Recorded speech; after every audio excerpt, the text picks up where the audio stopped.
Dia de auditoria é um tal de pessoal querer ir em banheiro, cara, porque faltou o Exatamente. auditor na fábrica, o pessoal já fica meio agoniado, né?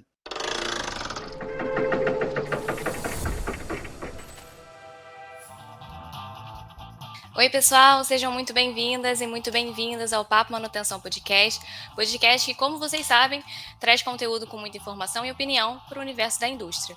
O podcast é uma coprodução da Traction com a revista Manutenção. Eu sou Camille Del Duque e está comigo aqui o Fauzi Mendonça. Bem-vindo, Fauzi. Obrigado, Camille. E também o nosso convidado de hoje, que é o Luiz Cirino. Bem-vindo, Luiz. Obrigado por estar aqui com a gente. Olá, pessoal, tudo bem? Estamos aqui novamente. Isso aí, pessoal. Então, a gente vai começar mais um Papo Manutenção e dessa vez a gente vai conversar um pouquinho sobre as normas ISO. O nosso convidado de hoje, que é o Luiz Cirino, ele é consultor na área de manutenção industrial e diretor do blog Manutenção em Foco. Luiz, eu vou pedir um pouquinho para você se apresentar aí, pessoal que não te conhece. Tem muita gente que já te conhece, você esteve com a gente no Intensivão 6.0, né? Você deu a aula sobre o WCM, mas para quem não te conhece, vou pedir para você contar um pouquinho sobre você aí antes da gente começar. Então, pessoal, mais uma vez aqui com vocês. Então, eu trabalho hoje com consultoria, né? E alguns treinamentos na área de manutenção industrial e todas as áreas relacionadas, né? Produção, principalmente. Trabalhei sempre no chão de fábrica, foram 35 anos de chão de fábrica. Hoje, para não me desvincular da área de manutenção, eu criei um blog, né? O blog Manutenção em Foco, onde a gente compartilha lá artigos, um pouco de conhecimento com a galera da manutenção. Hoje faço parte também do pessoal da Tract aí, já tenho uma parceria com o pessoal da Tract, com a revista Manutenção. Tenho formação na área de manutenção, engenharia e inovação, sou formado administrador de empresas, tenho um MBA, gestão empresarial, e muitos cursos de gestão. Já participei de algumas certificações de ISO nas empresas que eu trabalhei. Então, a gente já passou um pouquinho pelo tema que vai ser hoje o nosso papo aqui. E estou aqui tentar passar para vocês um pouquinho sobre essas normas, como elas funcionam, e é isso aí. Vamos seguir. Modéstia à parte, né, Camille?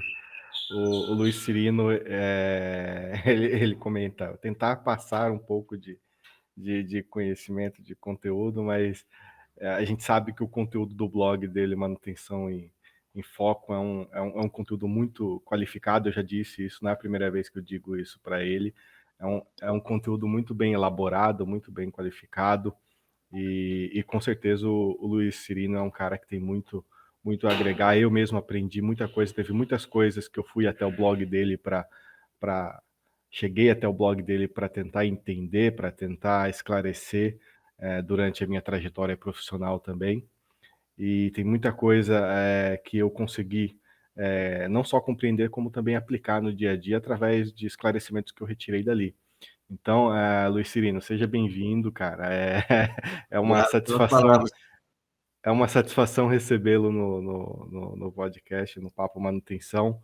E com certeza o público vai apreciar muito esse tema que é WCM e normas, né, ISO 9001, 14001, esses nuances aí de o que é, como fazer uma certificação, qual é a aplicação, como se preparar para isso. Eu acho muito interessante. Eu mesmo já passei por muitas auditorias, Camille, e, e confesso que até hoje tem coisas que eu já domino e tem coisas que não. Uma coisa que eu domino, Luiz Cirino, é fugir do auditor. O auditor passou e olhou, você já arruma alguma coisa para sair e perto dele. Não o dia, perto. o pessoal, o dia de auditoria é um tal de pessoal querer ir em banheiro, cara, porque faltou o Exatamente. auditor na fábrica, o pessoal já fica meio agoniado, né? No dia de auditoria, a gente faz um estoque de desculpas para passar longe do auditor, né? A pessoa nem respira direito, então... É muito legal, cara, muito legal. Para começar, então, né, as normas ISO, a gente sabe, né, que tem foco na padronização, na normatização do sistema, e aí tudo isso com o objetivo de garantir a qualidade dos processos dentro das empresas, né. Então, a gente pode dizer, assim, que as normas ISO são como engrenagens que fazem com que a empresa estabeleça alguns métodos para gestão e responsabilidade. Então, para começar, na sua opinião, Luiz, quais os benefícios e contribuições que as certificações das normas ISO podem trazer para a organização, né? Então, por que da gente buscar essas certificações aí? Bom, antes de responder a sua pergunta, Camille, poderia, bem rapidamente, uma pequena introdução para quem não conhece ou não é muito familiarizado com a ISO? Perfeito, é isso. Então, pessoal, as pessoas conhecem ISO, ouvem muito falar, principalmente na área industrial, né? Então, a ISO é uma norma internacional. Isso todo mundo deve saber. É uma organização internacional de padronização. Interessante que ela foi criada em 46, né, 1946, após a Segunda Guerra Mundial. E o que aconteceu nessa época aí? Existia uma norma antes da ISO, que era a ISA. E essa norma foi interrompida durante a Segunda Guerra Mundial. E aí 25 países se reuniram e falaram: cara, para nós sair dessa situação que ficou devastado o mundo, né, por causa dessa guerra, aí 25 países se reuniram em Londres e decidiram formar uma nova organização para facilitar a coordenação internacional e unificar os padrões industriais, né? Nessa data foi criado a ISO, que é uma entidade que é não governamental, né? Foi oficialmente inaugurada em 23 de fevereiro de 47, com sede em Genebra, na Suíça, que tem a sua sede até hoje lá. Hoje, a norma ela tem representação em mais de 160 países. E no Brasil, ela é representada pela ABNT, que é a Associação Brasileira de Normas Técnicas. E uma outra curiosidade, né, que acho que vale a pena a gente comentar, é que quando começou a primeira família de normas ISO, elas se basearam nas normas militares de alguns países, como a 1000 STD, que são as normas militares americanas, a Defense Standard, que é normas das Forças Armadas do Reino Unido, a BS 5750, que é uma norma britânica, e foi baseado nessa norma que surgiu a primeira família da ISO 9000, como curiosidade, né? E também a QAP, que é a Garantia da Qualidade Aliada da OTAN, que é uma organização do Tratado do Atlântico Norte. Então é interessante. As normas elas nasceram com base nessas normas militares aí que eu citei. Foi aí que começou as famílias de normas ISO. E agora, respondendo à pergunta da Camila, qual é o benefício, gente, das pessoas, das empresas irem atrás de uma norma ISO? É muito simples, né? Primeiro, as empresas querem melhorar seus resultados. Ela vai estar se comprometendo quando ela faz uma norma, ela ganha uma certificação, ela está se comprometendo com o mercado com um comprometimento de boas práticas. Isso é diferencial. Então, quando a gente se certifica, a empresa ganha um grande diferencial no mercado concorrente, principalmente no mercado concorrente. Os consumidores têm a confiança de saber que essa empresa tem uma norma, que ela segue uma norma, e segurança, né, pessoal? Então, as normas ISO, de um modo geral, elas trazem segurança para a operação, elas trazem segurança nos seus processos.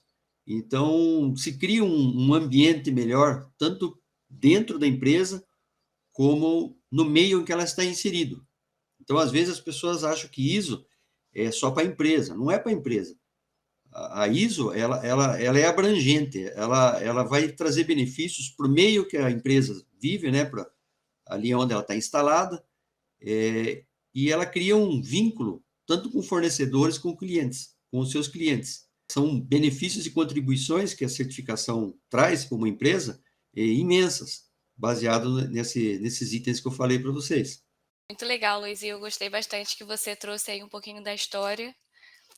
Achei muito interessante, né, trazer esse outro lado aí, a gente escuta norma ISO, norma ISO, norma ISO, mas da onde veio, quando é que surgiu, e É, trazer essa base, nossa, foi muito bom. Acho que o pessoal vai gostar também, que está sendo uma aula, né? A gente já começou uma o curiosidade, né? podcast com o pé direito, já tem aula de história aqui, gente, arrasou. É interessante, ô Luiz Cirino, esse contexto histórico, realmente a Camille tem razão.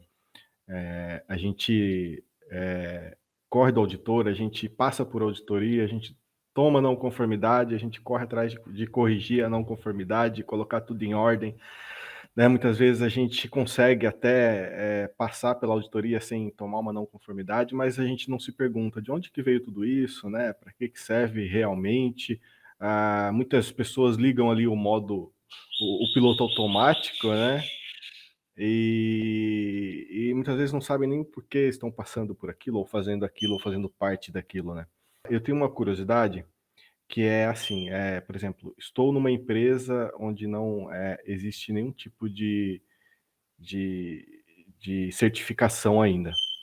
E como que se dá assim esse processo de planejamento e implantação dessas certificações ISO?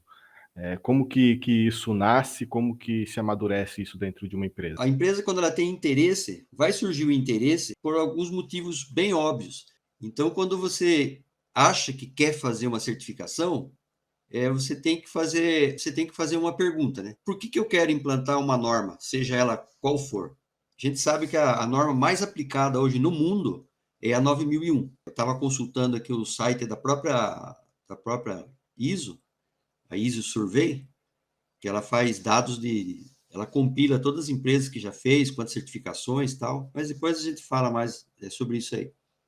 Mas é assim, por que eu quero implantar uma norma ISO na minha empresa? São 3, vamos dizer assim, critérios que você pode falar, não, a ISO é para mim. Então, primeiro, os meus clientes, eles estão exigindo ou perguntando se eu tenho uma determinada norma?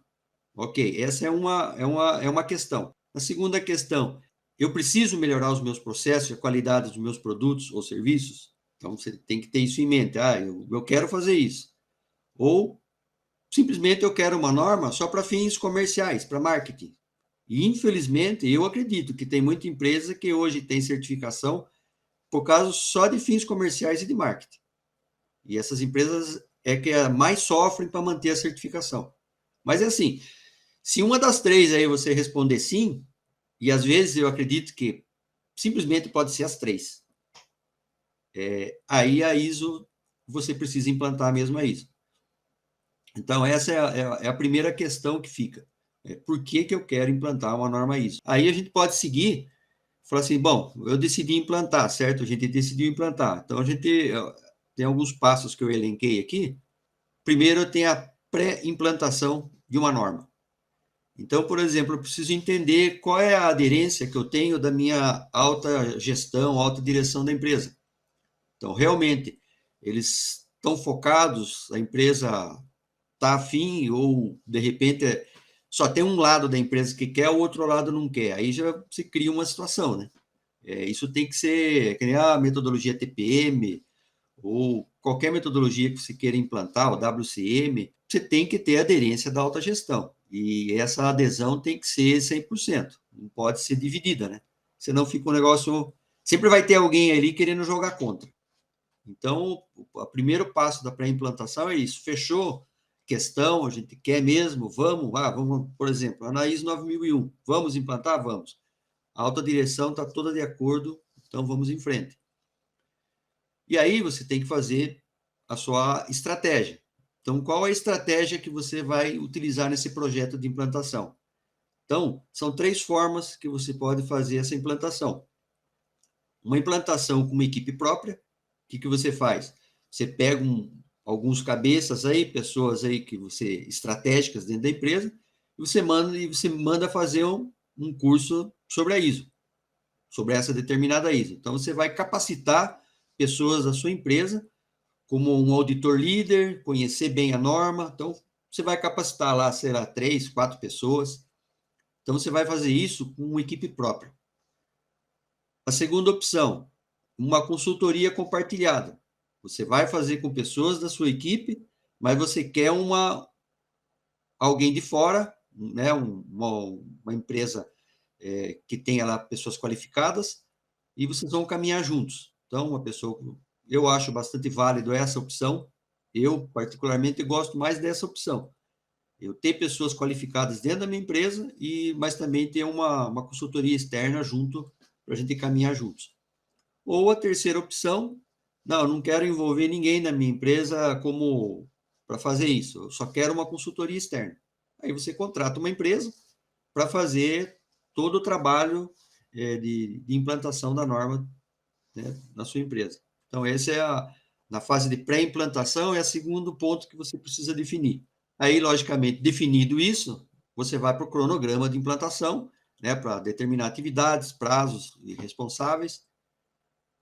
Feito isso, você precisa fazer eles chamam de gap analysis. Você tem que definir. Bom, norma, vamos dizer a norma, vamos adotar aqui como a 9001 como exemplo. O que diz a norma 9001?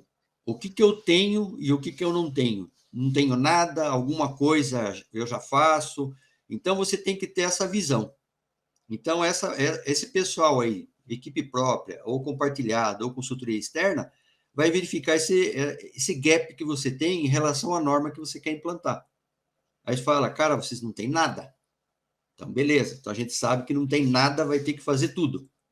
Algumas coisas a gente tem, precisa melhorar e precisa criar algumas que não tem. Então, tem que fazer essa análise. Essa aí é fundamental para que o plano de certificação dê certo, né? Essa identificação do seu gap em relação à norma que você quer aplicar. Um gap comum aí em oficina de manutenção, Luiz Cirino, é muito comum acontecer, principalmente na manutenção automotiva. O pessoal trabalhar sem ordem de serviço, sem registrar o que se faz na oficina. Isso é muito comum, eu já vi em alguns casos, e a ISO ela vem justamente para podar essa aresta aí e fazer com que tudo seja registrado e documentado, não é? Exatamente. A ISO, eu vejo a ISO, cara, quando a gente segue a ISO, é fantástico, porque você cria você vai criar uma cultura dentro da empresa. E a gente sabe que criar uma cultura dentro de uma empresa é difícil. E a ISO, ela força você a criar essa cultura de padronização. Então, tudo é feito de acordo com o que está pré-estabelecido. Ninguém inventa nada. Não tem aquela história, eu faço do meu jeito, você faz do seu jeito. Não, tem que fazer do jeito que a norma diz. Ponto. No caso da ordem de serviço, acaba sendo muito relevante a ISO acabar amarrando isso, engessando isso, né, Cirino? Justamente porque quando você tem tudo documentado através de uma ordem de serviço ou através de um sistema, hoje em dia já existe a ordem de serviço eletrônica também, que já é aceita para efeitos de certificação. Quando você tem tudo documentado, você não incorre naqueles problemas de a máquina parou, mas só fulano de tal sabe mexer nela, sabe consertar ela, e só ele conhece o histórico da máquina, né? E aí você tem que sair desesperadamente atrás do tal do Chico, né? E para obter as informações que você precisa, e torcer para que ele não tenha se aposentado ou que ele não esteja afastado. Não, o Chico está na praia, não tem sinal celular. Desligou, foi para Ubatuba, desligou o celular, esquece então. Chico agora. E aí, o que eu faço? Meu Deus. A ISO está aí justamente para isso, né? Você padroniza as coisas, a ordem de serviço de manutenção, que é muito conhecida por todos que trabalham na nossa área, ela tem um porquê, né? E muitas vezes eu já vi muita gente desprezar e achar que não faz sentido registrar o que faz. Ou quando registra, coloca lá, o problema foi sanado, o problema foi solucionado. Cara, eu entendi muito com essa frase aí. Aí é um segundo. É um segundo problema, porque o cara tá fingindo que tá registrando, né? Ele finge que me engana e eu fingi que estou sendo enganado. Não, na verdade ele precisa registrar, mas registrar exatamente o que foi feito, qual foi a causa, qual foi o modo de falha, né? E deixar ali algumas evidências para que se esse registro for consultado no futuro, vier a ser consultado no futuro, que as pessoas tenham informações para tomar uma decisão, para utilizar aquela informação de uma forma a evitar que uma falha ocorra novamente, né? Então tudo tem um porquê. A ISO, as normas, as certificações, elas vêm para amarrar esse tipo de detalhe, né? Eu peguei esse exemplo da ordem de serviço porque é mais emblemático para manutenção, mas com certeza, por exemplo, você que tem uma visão mais de administração de empresas, de consultoria, que já, né, viveu isso em diversos contextos diferentes, você deve enxergar essa nuance de outros pontos de vistas, não? Sim, não, esse exemplo seu aí, eu que vivi a minha vida toda em manutenção, é fatal, cara, é fatal. E para você fazer o pessoal criar essa cultura de preencher a OS, de colocar o que realmente ela fez, tudo, não é fácil. E a ISO vem para, como você falou, para quebrar todas essas arestas aí. Então, seguindo aqui na fase de implantação, então agora a gente vem o passo 2. O passo 2 agora vamos criar a etapa de implantação. Então, qual é essa etapa? A gente vai fazer o planejamento do projeto de implantação da ISO. Então, a gente vai fazer algumas reuniões que são necessárias, criar alguns planos de ações, fazer palestras para o pessoal informando sobre essa decisão da empresa, porque quando você vai fazer uma implementação de ISO, como qualquer outra metodologia, WCM, que a gente está falando muito sobre, você precisa informar a empresa que você está fazendo isso, né? Você não pode chegar de repente e falar, pessoal, amanhã tem auditoria. Como, o quê, por quê? Não, não. Isso aí tem que ser amplamente divulgado, tem que ter aquela chamada divulgação interna, né? Treinamentos da interpretação da norma. Então, todos os setores da empresa precisam conhecer essa norma.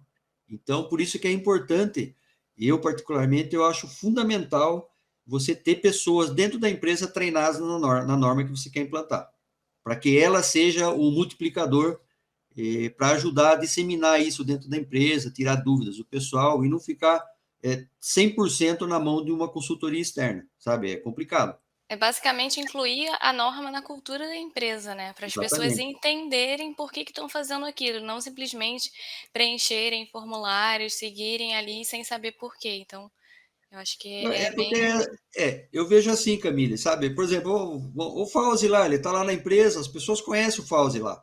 As pessoas têm um respeito por ele, sabem que a área que ele atua, né, é um bom profissional, tudo. Então, quando ele vem falar para mim de alguma coisa que a empresa vai fazer, pô, ele já é uma pessoa que está me passando uma certa segurança, uma confiança daquilo que a empresa quer fazer. Então, por isso que eu acho fundamental você ter os multiplicadores dentro da empresa, dentro dessa norma que você quer fazer. Sabe? Para mim para aceitação e que tudo dê certo, para mim é ponto-chave. Isso é uma opinião do Luiz, tá? Não tem nada escrito que tem que ser dessa forma. Somente a minha opinião. Com certeza, faz sentido. Tem E que ter aí você essas tem. referências.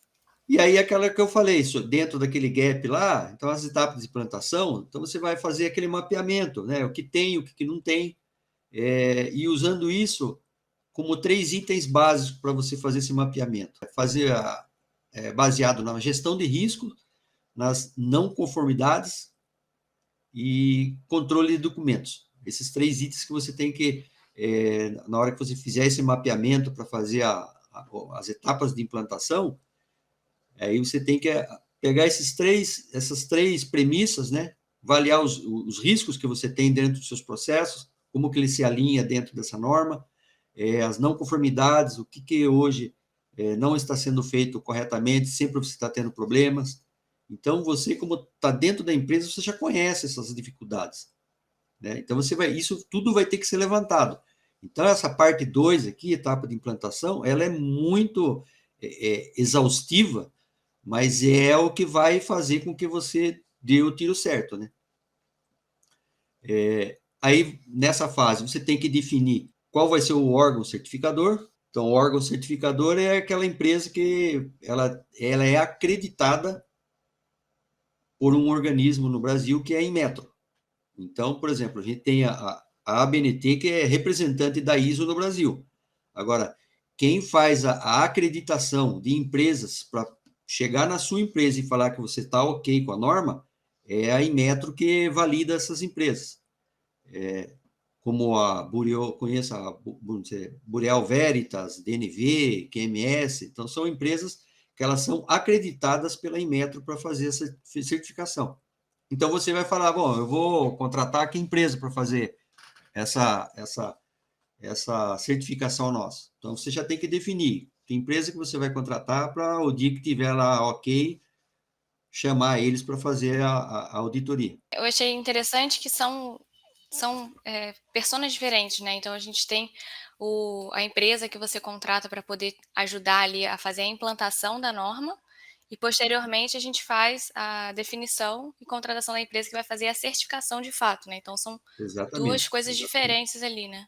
São coisas distintas. Então, por exemplo, uma pequena empresa pode contratar o Luiz, por exemplo, da Manutenção em Foco, para ajudar eles a se preparar para a norma, para a implantação da norma. Só que eu não sou acreditado pelo Inmetro para falar assim, vocês agora têm o Está certificado. Eu não certificado. tenho, entendeu? Então, exatamente como você falou, são organismos distintos, né? O consultor, no caso, ele prepara toda a empresa a nível de sistema de gestão, por exemplo, se for a ISO 9001, a nível de sistema de gestão da qualidade, né? Ou sistema integrado, se for uma ou mais normas diferentes, duas normas, tipo, a da qualidade ambiental, que é a 9001 e a 14001, respectivamente. Aí você tem um sistema integrado, são dois sistemas que se conversam, né? E além de se preparar a empresa e toda a equipe ali de multiplicadores, o consultor ele prepara esses multiplicadores, né? Ele faz com que essas pessoas consigam manter esse sistema funcionando na ausência dele, é isso? Exatamente isso. E aí, para a gente fechar essa parte de implantação, né? E aí bom, tudo definido, tudo acordado, está lá no papel como que a gente vai seguir, então é colocar essa implantação para funcionar. E é sempre repetindo, ou você somente com o pessoal interno, ou compartilhado, ou um cronograma junto com um auditor externo, né? Com uma pessoa que vai fazer isso para você, um consultor externo. Eu tenho uma dúvida que pode até ser que seja muito básica, muito simples, mas esse sistema, por exemplo, ISO 9001, esse sistema de gestão da qualidade, ele é um sistema meio que padrãozão, assim, para todos os contextos, para todos os segmentos de empresas, para todos os contextos, ou ele tem que ser adaptado? Ele é flexível a esse ponto ou ele é engessado? Não, não, não. A norma ISO, por isso que ela sofre bastante atualizações, né? Você vê a última atualização, por exemplo, da 9001, que foi em 2015, ela trouxe uma forma de abranger muito mais a norma dela dentro de empresas de todos os portes e de todos os segmentos. Então, elas foram se adequando ao longo do tempo para ela poder permitir que qualquer empresa que queira ter a ISO 9000 pode. Tudo ali não é engessado. Então, lógico, vai ter algum itemzinho, detalhezinho lá que não cabe para mim, mas vai caber, a maior parte da norma vai caber para qualquer tipo de empresa, tamanho, segmento. Não, foi legal você comentar isso do tamanho da empresa, que você tinha dado exemplo, né? Uma empresa menor vai chamar eu para ser consultor, e a gente às vezes fica na dúvida, né? Que a gente vê muitas empresas grandes tendo a certificação da 9001, por exemplo, e aí às vezes a pessoa tem uma empresa pequena e não sabe, mas então é possível, assim, empresas de Sim, todos os sim, com portes certeza. conseguem tirar essa certificação. Com certeza. Isso é Uma legal. empresa, o manutenção em foco pode querer uma certificação, mas aí você tem que fazer aquelas perguntinhas no início lá. Cabe?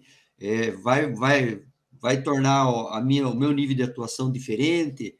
Melhor? Vai ser mais fácil eu conseguir clientes? Então, mas é possível. Não tem tamanho, não. Qualquer tamanho e segmento, qualquer uma das normas são aplicáveis. Acho que um fator chave nessa decisão aí, Luiz, deve ser a questão do se encaixar ali ser aceito na cadeia de suprimentos, né? Por exemplo, se for quiser prestar serviços ali ou fornecer algum tipo de produto ou material para a indústria de autopeças, se você não for certificado nas normas ISO, é muito difícil de você conseguir fornecer, né?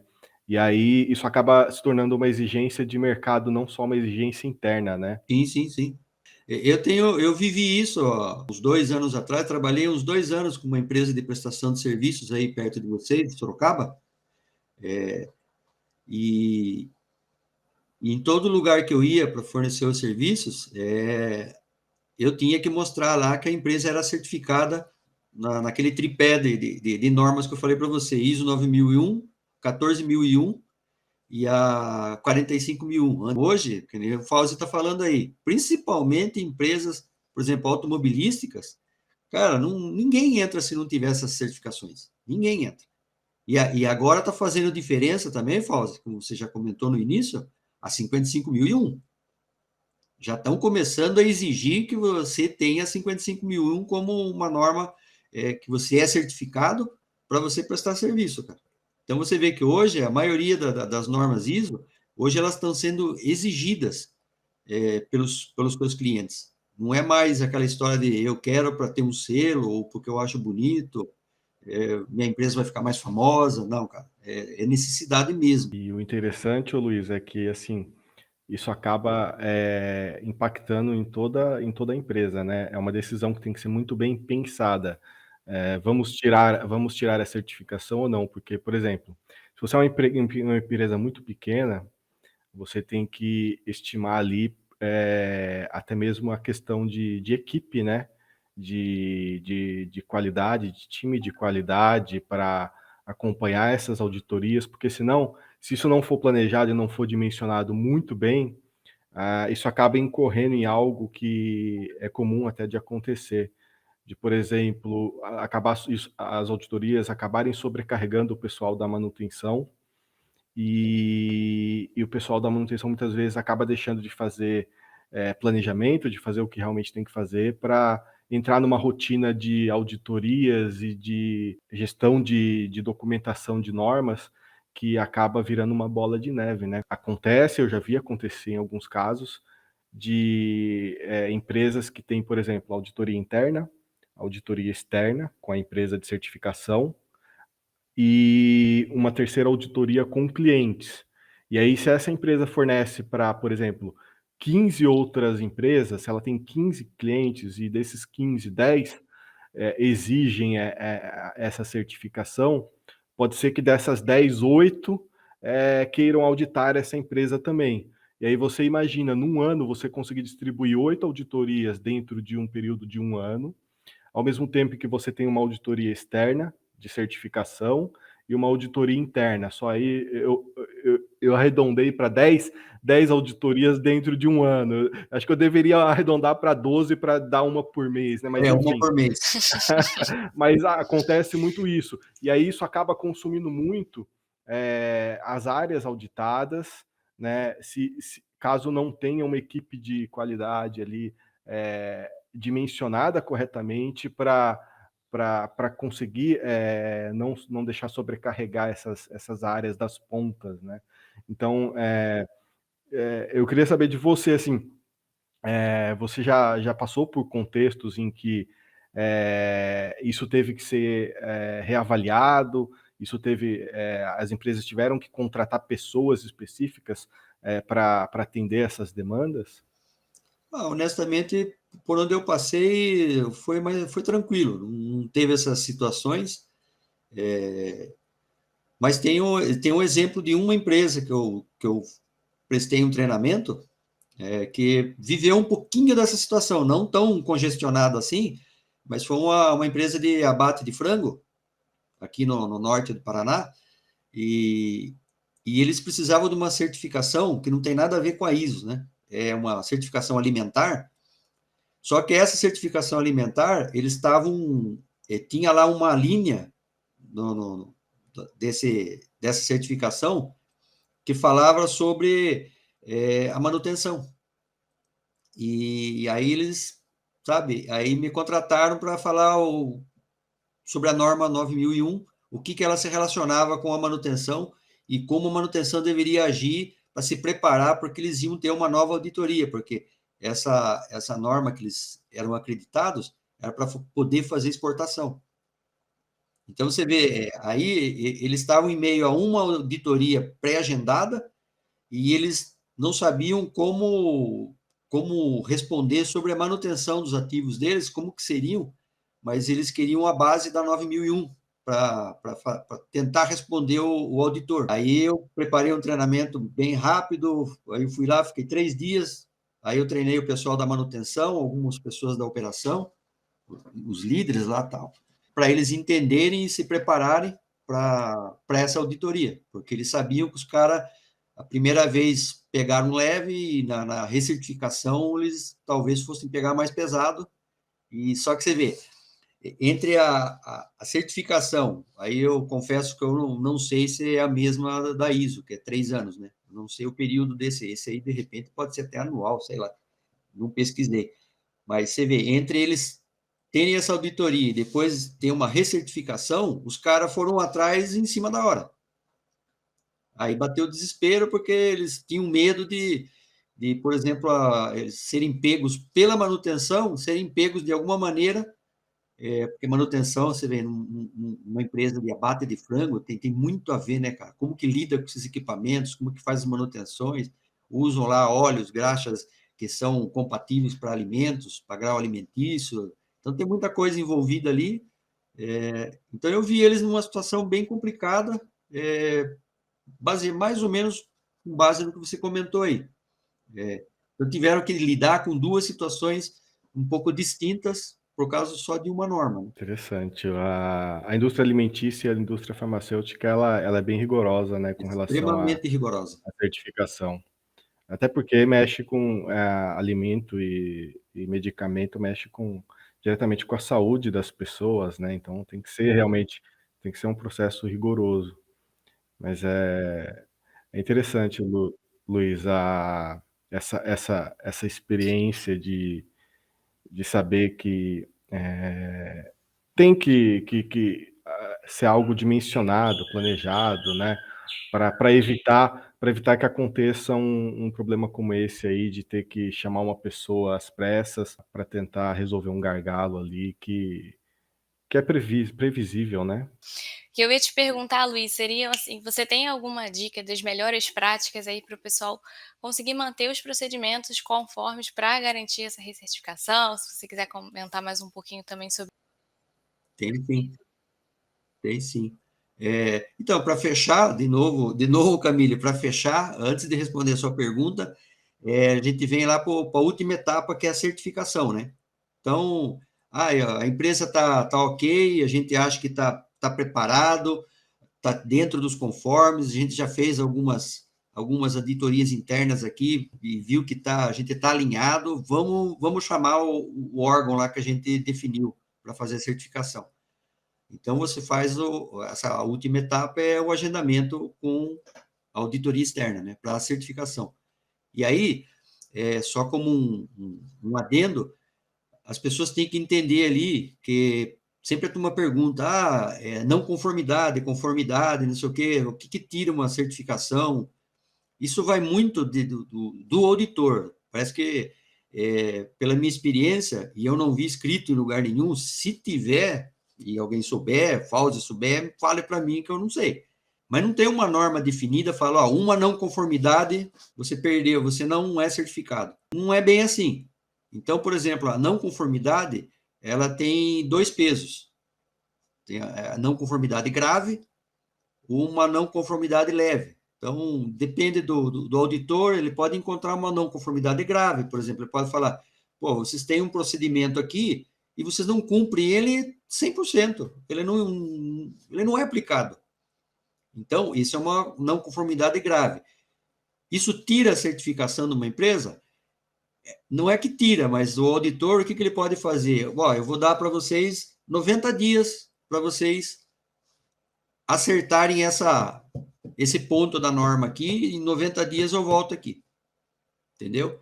Então, ele pode criar essa situação, ou um prazo menor. Então, não tem um negócio estritamente definido, assim, lacrado. Fala, não, se não tem uma não conformidade, é 30 dias para acertar. Então, depende muito do órgão certificador.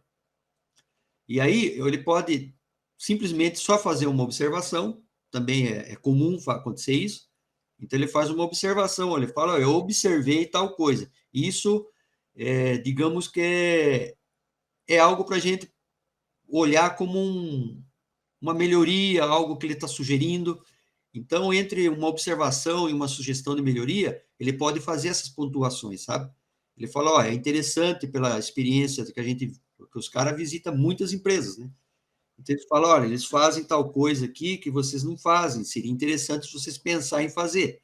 Isso não tem nada a ver com uma não conformidade, mas o auditor, normalmente, eles podem fazer esse tipo de observação, tá? Uma observação ou uma sugestão de melhoria, e tem a não conformidade. E quando ela é leve, é porque existe o procedimento, ele está sendo aplicado, mas em algum momento lá ele viu que alguém falhou.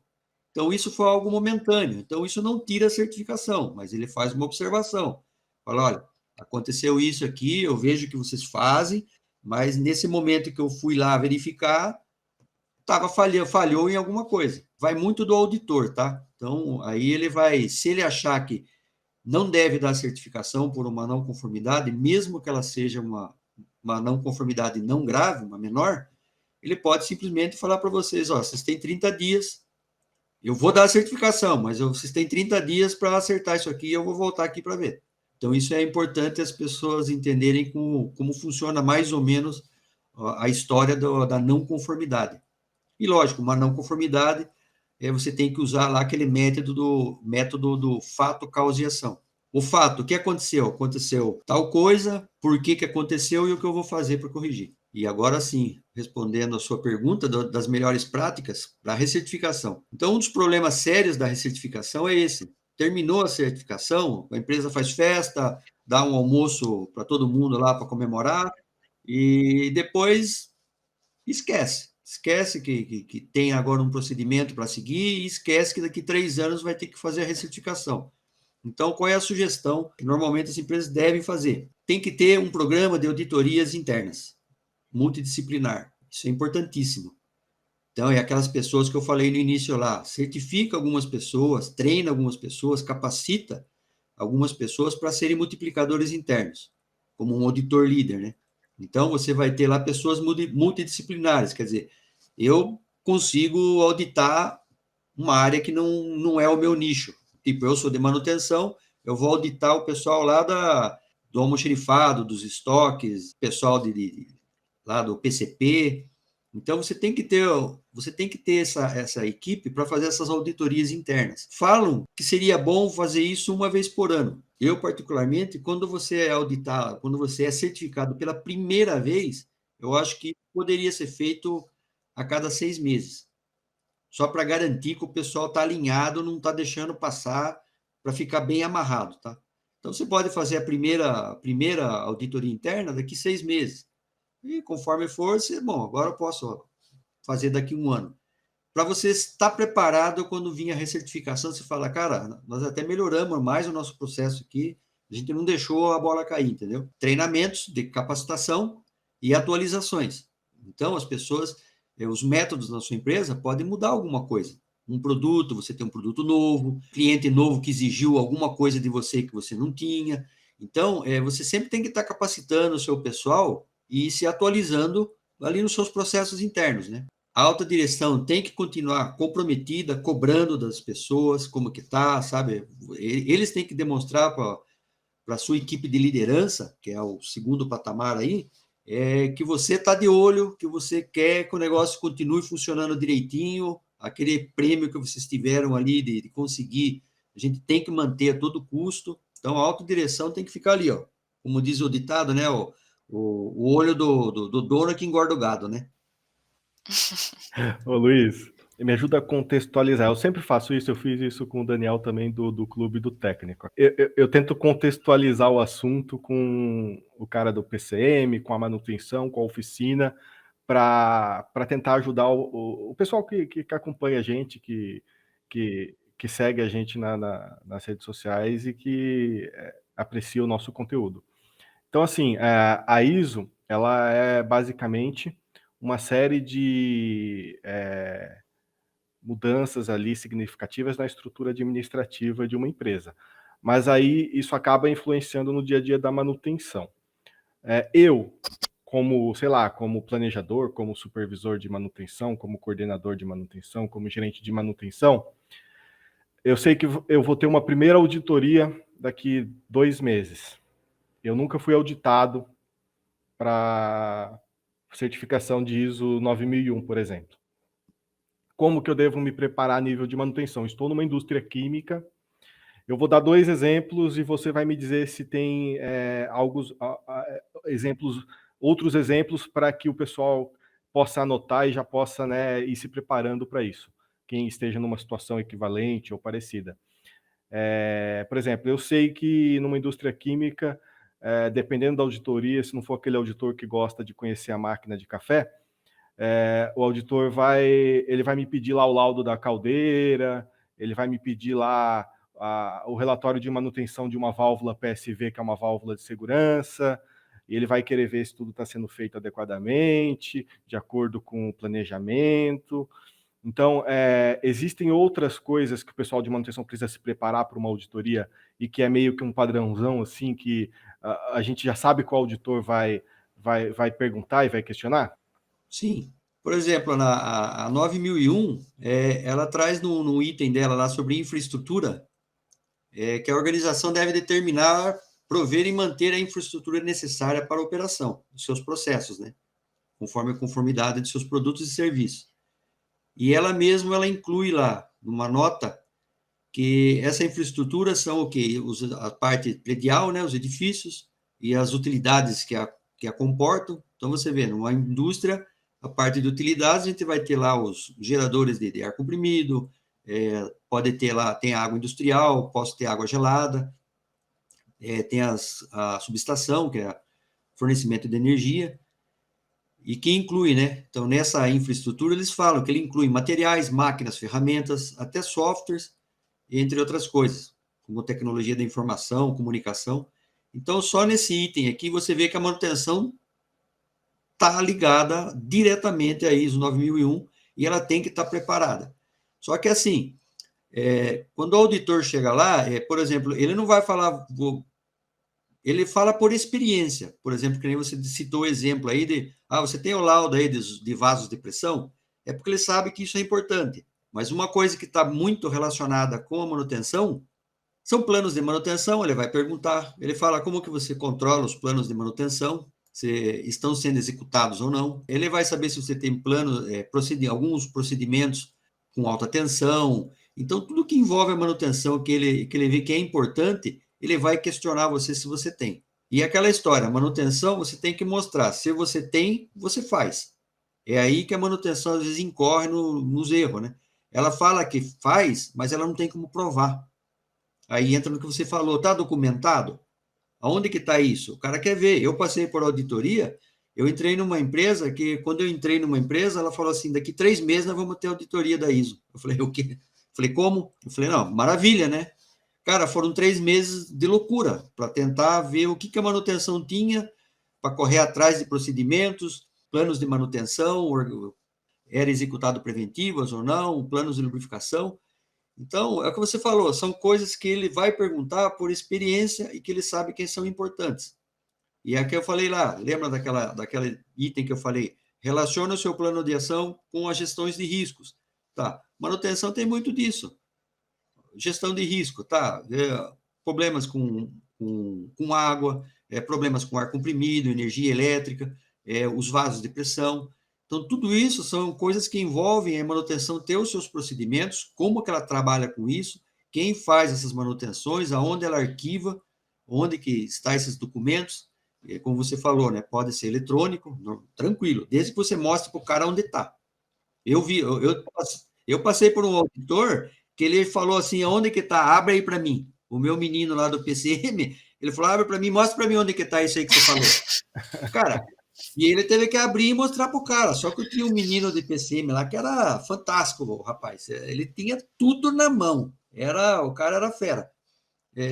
Mas o cara, você vê, ele quis ver, cara. Ele quis ver. E onde que está isso aí? Você tem isso em papel também ou não? É só eletrônico? Aí a gente, na época lá, era bem mais atrás, né? Hoje talvez nem faça isso. A gente tinha as últimas OS do mês anterior. A gente guardava sempre um mês anterior, a gente guardava as OS de papel, que a gente usava na época. Tinha eletrônico, mas tinha em papel também. E ele queria saber onde que estava, para ele... E você acredita que ele foi lá buscar uma OS dentro daquele pacote do mês anterior? E para ver se estava registrado no sistema? Então, o cara da ISO é assim, cara. Você fala que faz, não é tudo. Ele quer ver se você faz. Então, manutenção, todos esses procedimentos, planos de manutenção, principalmente a OS, que é o nosso carro-chefe lá, ele quer saber aonde que está, quem fez, como que você arquiva, se as não conformidades lá de alguma atuação tem lá o fato, causa e ação, se você fez alguma coisa. Então, tudo que se relaciona hoje com manutenção nesse sentido, você tem que ter o procedimento, tem que mostrar que faz e tem que mostrar a evidência, né? A evidência, mostrar ali, ó, tá aqui, ó. E o cara, quer ver. Esse registro no papel, ele ainda é válido e é utilizado e vai continuar sendo utilizado em muitos contextos, né, Luiz Cirino? Principalmente empresas de pequeno porte e tudo, né, cara? Às vezes ele não tem um sistema lá que...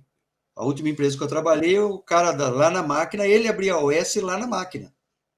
No painelzinho da máquina, ele tinha um sistema lá, ele abria de lá.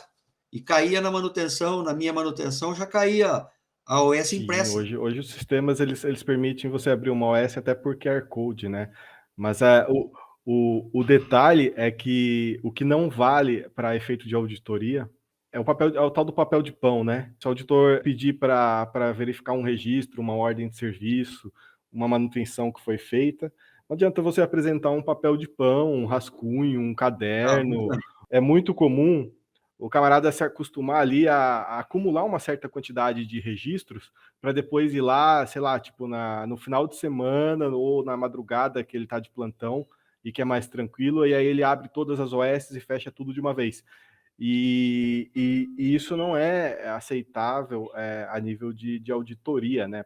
Se um auditor chega nesse meio tempo e pede para verificar os registros e você está só com papel de pão ali, só com o caderno, só com as suas anotações ali no rascunho, aquilo ali não é válido como um documento até mesmo controlado, né? E aí você acaba tomando uma não conformidade por conta disso. Mas lembrando que aí você tem que diferenciar quando um documento ele foi cadastrado lá no sistema da garantia da qualidade da empresa, aquele documento que foi cadastrado lá, que tem o número bonitinho, aquele sim é passível de você levar na não conformidade. Agora, tem algumas práticas, por exemplo, esse papel de pão que você falou, eu fui auditado, onde o cara perguntou para mim se existia algum controle, algum diário de bordo das pessoas que acessavam a subestação. E eu mostrei para ele o diário de bordo, de todos os anos que eu estava lá, tinha o diário de bordo, das datas das pessoas que entravam, se ela era autorizada, e lá na capa estava lá quem eram as pessoas autorizadas e capacitadas a entrar lá ou não.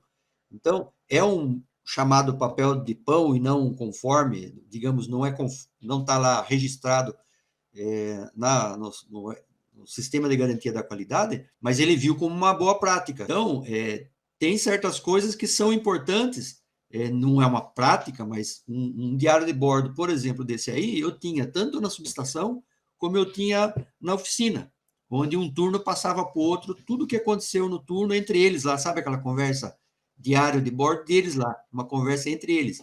E aquilo ali eu olhava todos os dias, cara, para saber o que aconteceu de noite, o que não foi, se eu tinha dúvidas, eu mandava chamar a pessoa, ou eu vinha à noite para conversar com ela.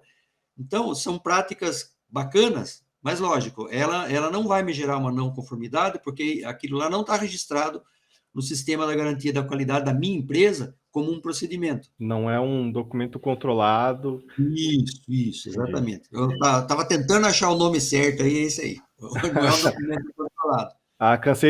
Cansei de pegar documento controlado e ele vem geralmente com aquela faixa assim, documento controlado, né? Documento controlado. Ou quando não é controlado, o número da revisão, não pode esquecer. Isso. Então, todo esse tipo de documento, ele é auditável e ele é passível de entrar numa não conformidade, porque você aprovou aquilo e você não faz.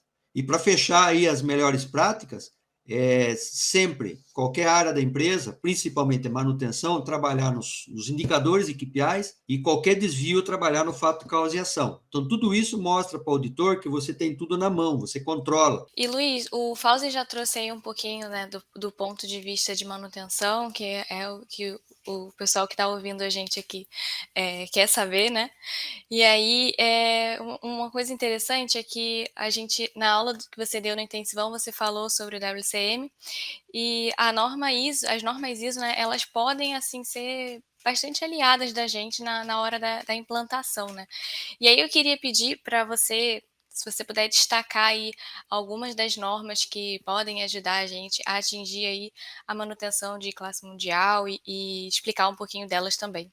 Bom, a norma a mais famosa, né, a 9001, que a gente conhece, ela está, na minha opinião, essa norma ela está atrelada diretamente a qualquer sistema de gestão que a empresa queira adotar.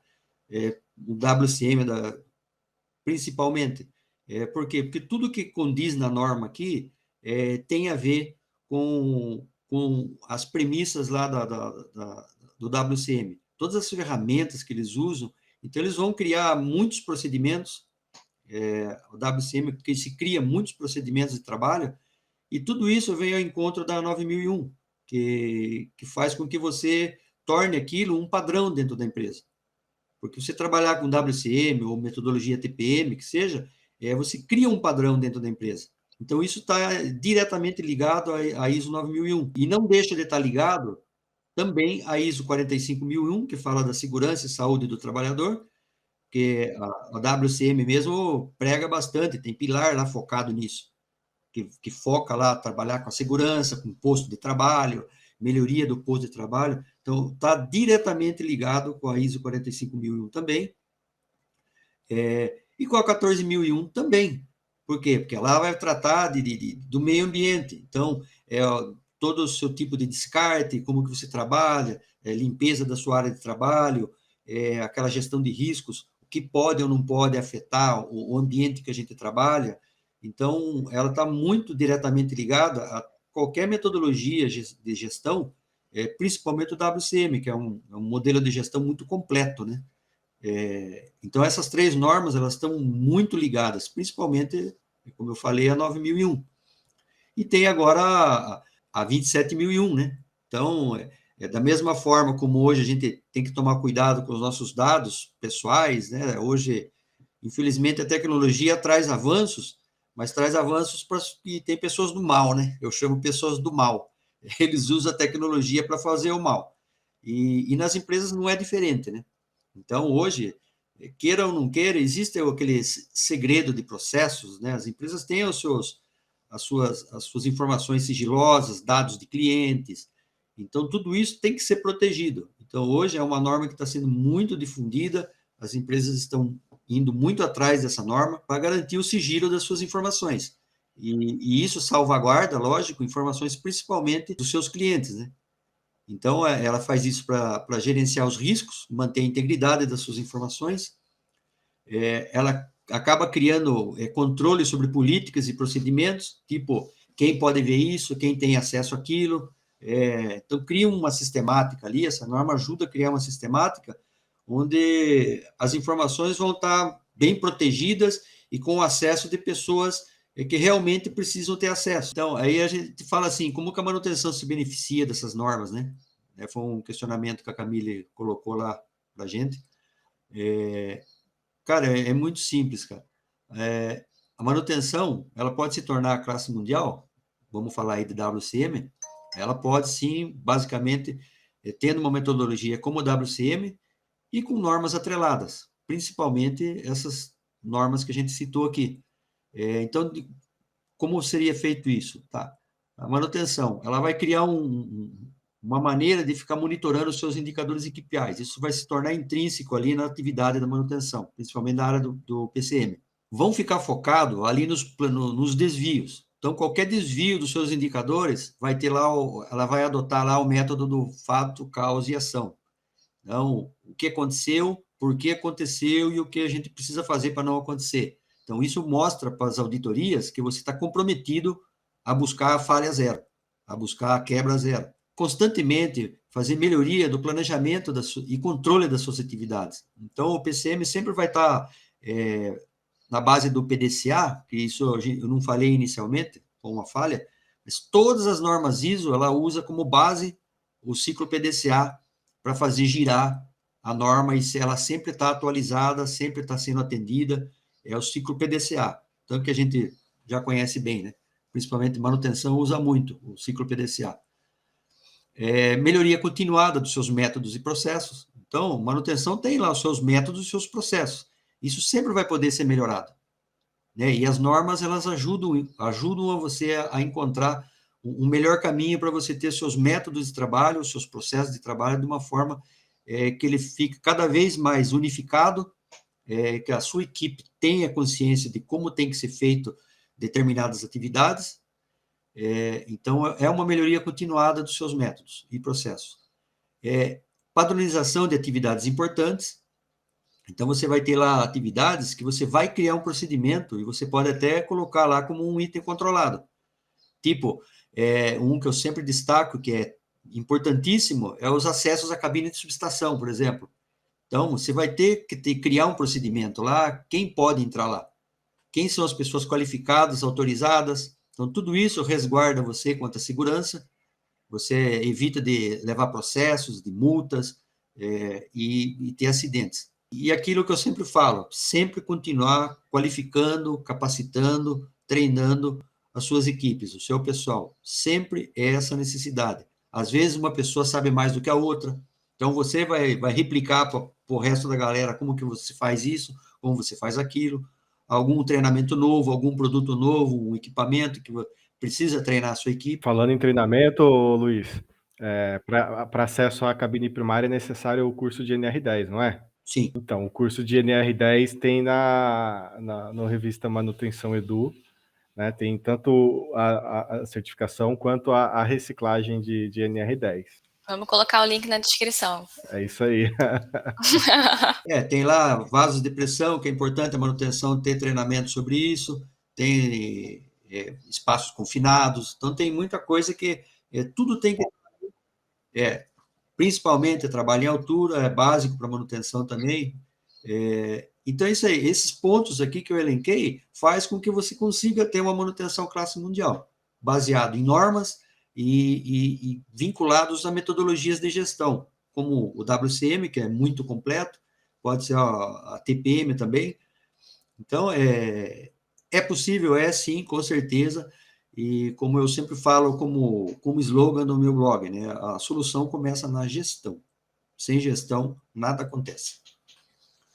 E aqui, para encerrar, Camille, depois você pode fazer qualquer outra pergunta, se quiser, é só para título de curiosidade também, a ISO Survey, saiu os dados da ISO Survey 2021, é feito pela própria norma, pelo próprio organismo da ISO, tá? É uma pesquisa própria dela sobre certificações.